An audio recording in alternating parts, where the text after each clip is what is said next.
Welcome to Russian History, Soviet History with Dr. Brovkin.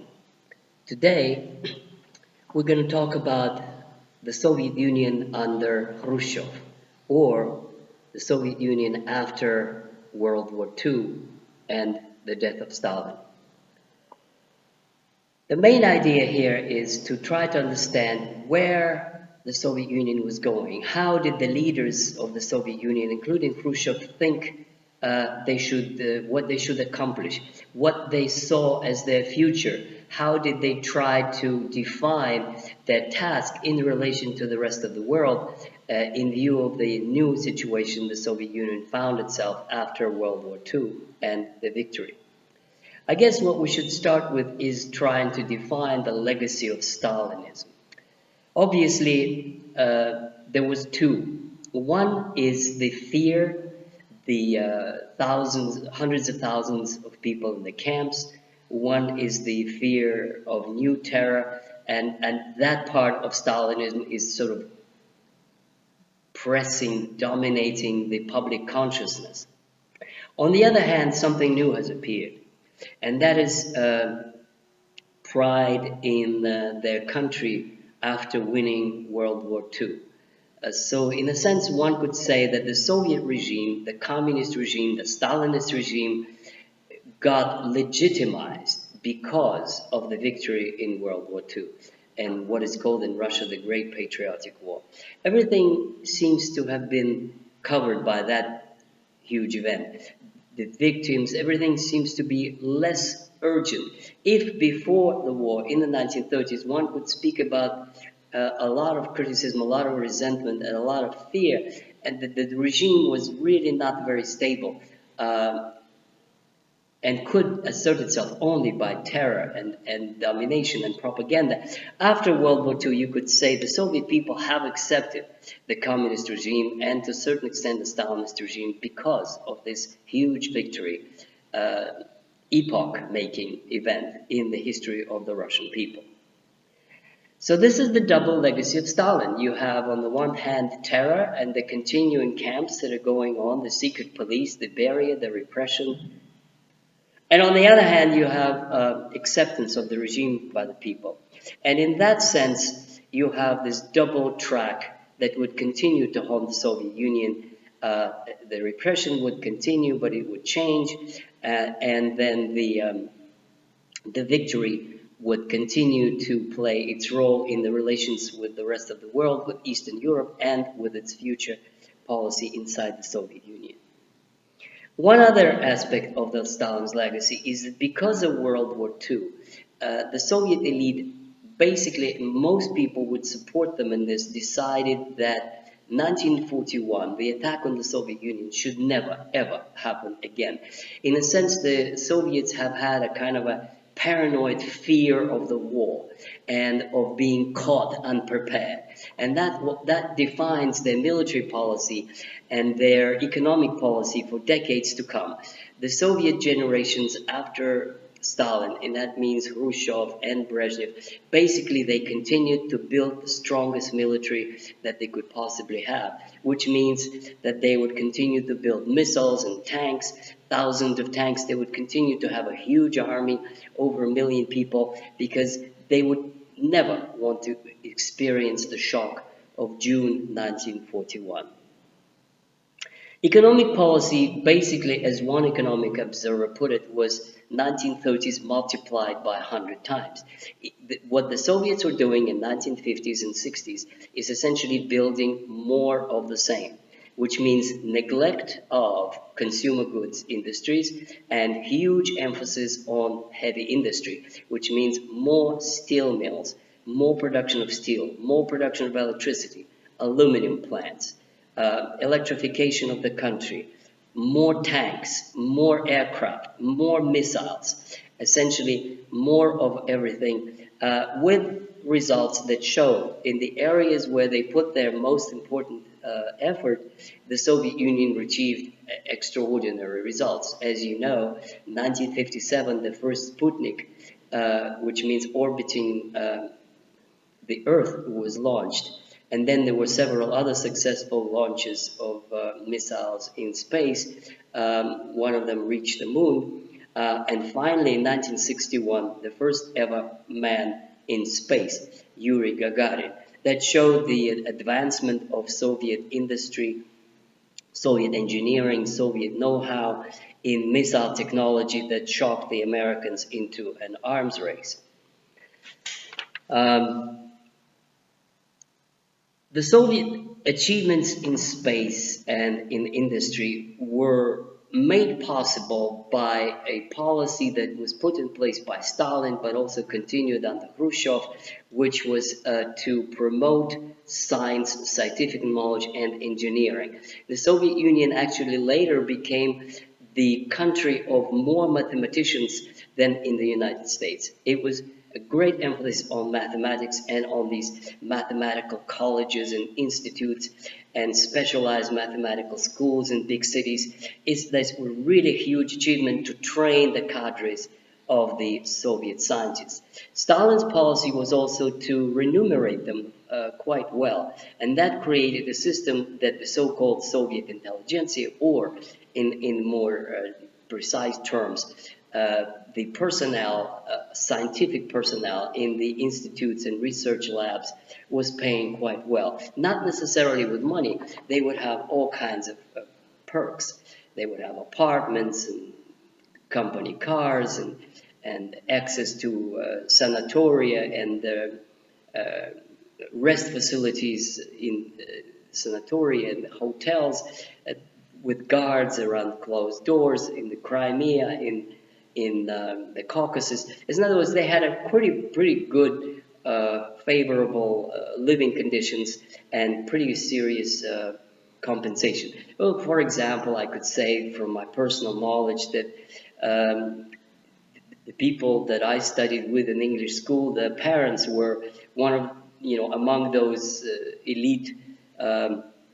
They would have engineers, they would have professors and laboratories in specialized institutes. They would have an apartment provided by the government, 3 or 4 rooms in the city, and they would have a country dacha, and they would have sometimes secretaries and assistants.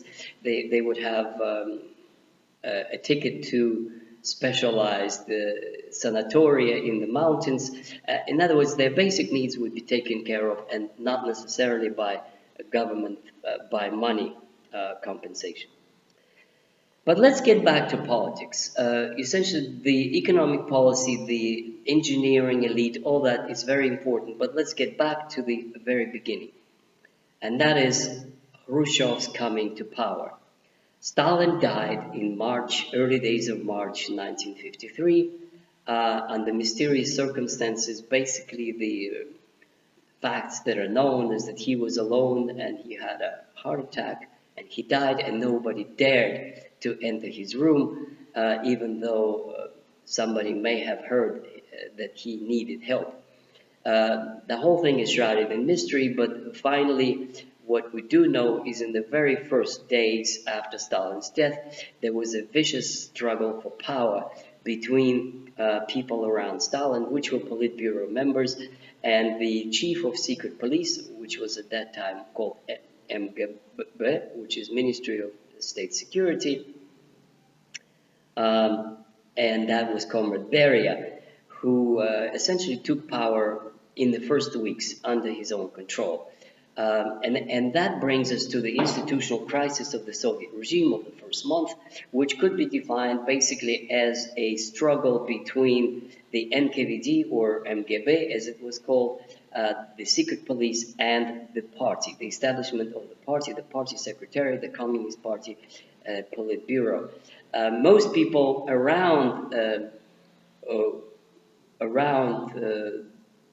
group themselves around these two centers of gravitation, either secret police, NKVD, MGB, Beria, or the party committees and the Central Committee and the Politburo, Khrushchev. Well, it is sort of one could say it is an achievement of Nikita Khrushchev that he managed to outplay Beria, and by June his days were over. He was arrested and tried as a British agent, exactly in a way that his people killed so many others, accusing them of being British agents. Well, now he was one, and died the same way that he sent to death so many others. So Nikita Khrushchev's win is the win for the Communist Party. In a sense, the next 10 years, to 63, 64, is the time of the preeminence of the party secretaries. One could say this is the rule of the Communist Party secretaries. Now, who are these people in terms of their culture, ideas, in terms of their awareness of who they are? I think that this generation has to be seen in its own limitations. Yes, they did accomplish remarkable things, including Khrushchev and his party committees. They did create things I mentioned earlier, new factories, a new line of products, especially in the military. But the one limitation was that they were quite poorly educated and they were not good economists and they did not know what was going on in the rest of the world. Moreover, they couldn't even comprehend where the world was moving into in the second industrial revolution after the computers, the high tech, the new machinery. They were behind. What was worse is that they believed, they convinced themselves that they were ahead. They learned this primitive Marxism-Leninism doctrine that convinced them that the Soviet Union is already in the stage of socialism and it is ahead of capitalism.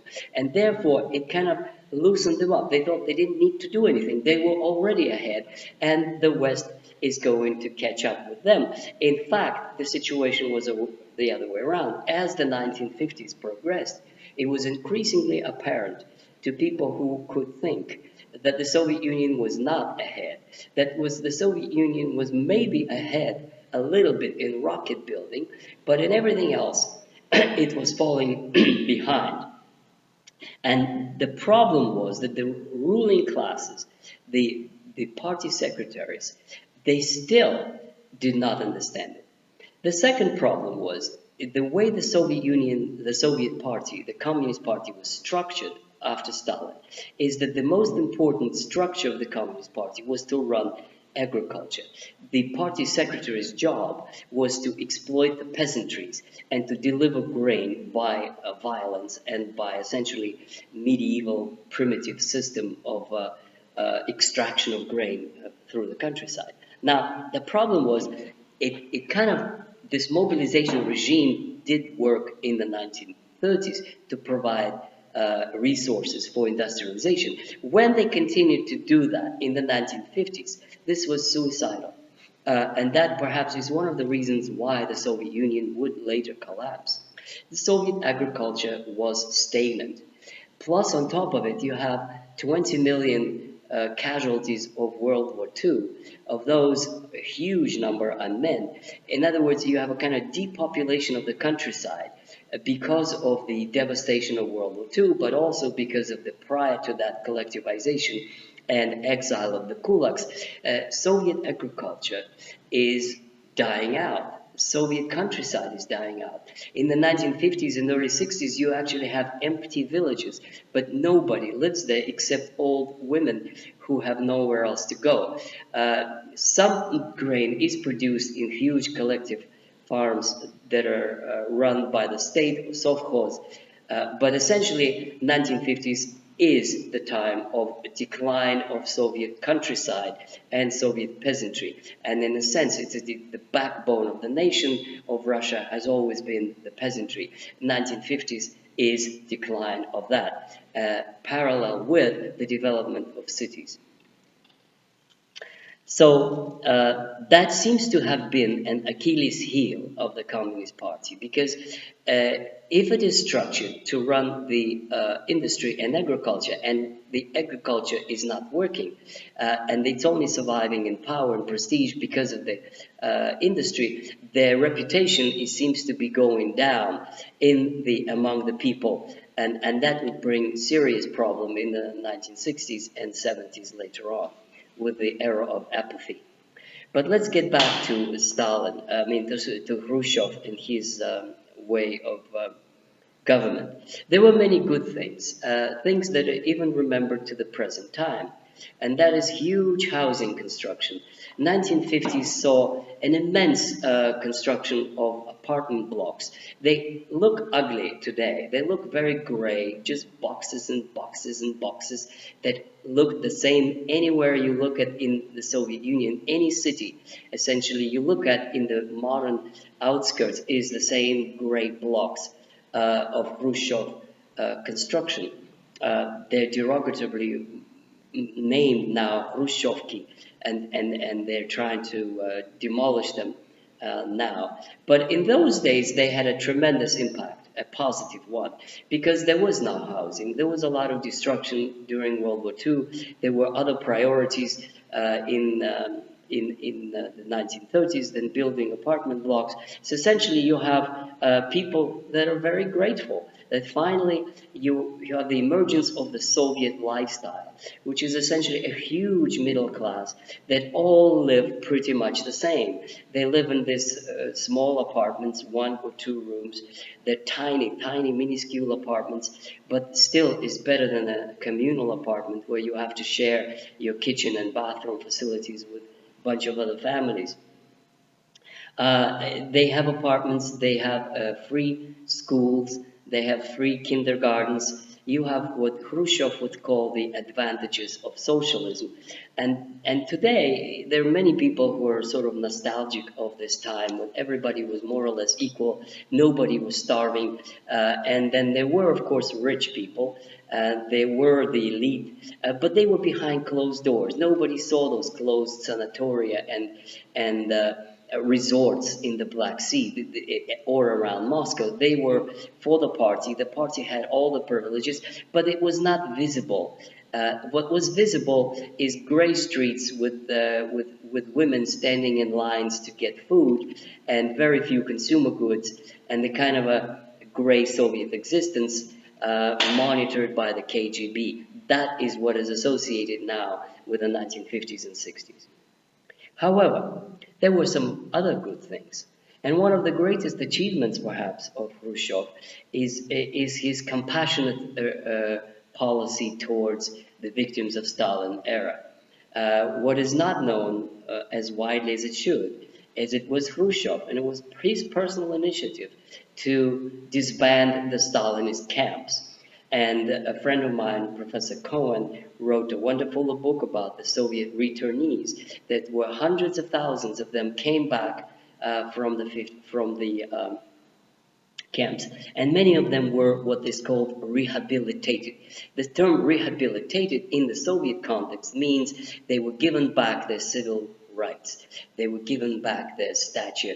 Many of them received a paper saying they were not guilty of anything, and it was a mistake. Now, of course, it's very painful to spend 20 years in camps and then to face the fact that it's a mistake, but it was better than having your name under the rubric enemy of the people. In other words, many of these come back. Many of them actually return to what they used to do, to their profession, to their families. Many of them have personal tragedies, that their apartment is taken by somebody else and their family have refused to do anything with them.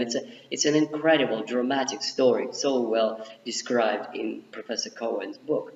But for our purposes, what we need to emphasize, it was a good thing that Khrushchev has done this and return these people. It also goes not only for the Russians, but he also let the German prisoners of war go back to Germany, those that survived the camps. And essentially, the Gulag, the empire of Gulag as described by Solzhenitsyn, the camps in Siberia, they're gone. They're all destroyed, they're all closed, and there is no more political prisoners. Now, at the same time, in terms of good things that happened in Khrushchev's times, this is the time of a kind of a thaw, as they officially call it, in literature and in cultural policy. This is the time when Solzhenitsyn's very first novel was allowed to be published. It all started with the 20th Party Congress, which was in 1956, and the famous speech by Khrushchev, which is called the secret speech. In that speech, he listed the crimes of Stalin personally and specific cases. He referred to the honest Bolsheviks, communists who were so-called repressed, the term was used, and sent to the camps. Stalin revealed all that to the party, which was a very courageous thing to do, because the party didn't want to hear this. The party wanted to have legitimacy, and that means that the question of Stalin's crime will become, in the 1950s and 60s and even later, the central piece of Soviet legitimacy. And in a sense, it contributed to the rejection by the new intelligentsia of the Stalinist past, and that in the end led to a rise of new mentality that brought down the Soviet Union. So in the 1950s, you have journals that appear, and there's a reading public. There are thick journals, as they're called, the Novy Mir, the foreign literature, and people are reading. The Soviet Union becomes the most reading public, other than Germany, in Europe. They read, they discuss, they talk. There's a lot of new names that appear in literature. Yevtushenko, Rождественский, Voznesensky. They're poets that begin to be, their poetry is read at the meetings voluntarily by students, by school kids, by professors. You have cultural events when people read poetry. I don't think there's many more countries that have this, that people are so excited about poetry. The theater, the drama theaters are springing all over the place, and then you have incredible, rich theater life with new productions of drama from the Russian past and the classics. And of course, you have a great Russian ballet with Nureyev and Baryshnikov that conquers the world stage. In other words, the Soviet Union in the 1950s and early 60s is a place that is of great culture. It is a place of financial equality of most people, with the exception of the few rich party official. It's a place of tremendous progress in the standard of living, in the production of industry, in science and technology, and military technology. Now, it also is a time of the hopes for socialism with the human face. This is where it begins. The idea is born that socialism could be quite good because it takes care of people, and it should be with a human face. In other words, socialism minus Stalinism. And there is a great debate going on whether this is possible, whether indeed one could create a system that is fair and at the same time respects human rights. And then you have the birth of, the appearance of a nuclear physicist, Sakharov, who begins to think of convergence, or a kind of a mutual enrichment of capitalism becoming more humane and socialism becoming more humane, and both of them are merging into one post-industrial society.